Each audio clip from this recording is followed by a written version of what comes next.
Well, there was some drama on Selection Sunday for the BCS, and a lot of times there isn't. A lot of times we know exactly who's going to be in the title game, by the close of business on Saturday. But that wasn't the case this time.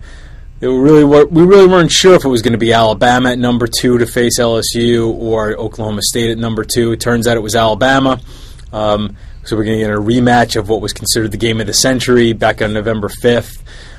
In some ways, didn't really look like the game of the century, at least to some people. LSU won 9-6 in overtime. No touchdowns scored in the game at Tuscaloosa. And there's been some controversy ever since. There's been a heated debate in college football ever since of whether this game should be replayed as the national championship game. LSU has been dominant against everyone. The only game they struggled at all in was against Alabama. Alabama's dominated its opponents. Its only loss, obviously, coming against LSU. Really nobody else even challenged the Tide.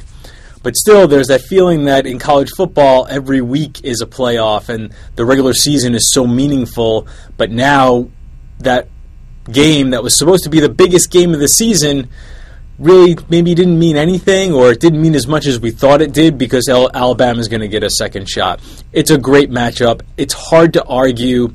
Well, it's hard for me to argue. I think there's a lot of Oklahoma State fans out there who would argue, and maybe a lot of fans from other teams who just don't want to see this matchup again, that Alabama and LSU certainly look like the two most talented teams in the country. We could argue that Alabama maybe didn't play the toughest of schedules this year. The SEC was down a little bit. Alabama didn't play two of the better teams in the SEC in South Carolina and Georgia this season. But nonetheless, these certainly look like the two best teams. They have incredible defenses, two of the best defenses in the country.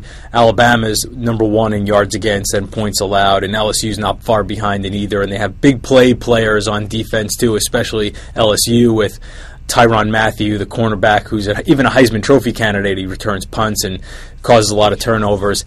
It's an intriguing matchup. It has the potential to be a really terrific game. There's just a lot of people out there who don't necessarily want to see it again.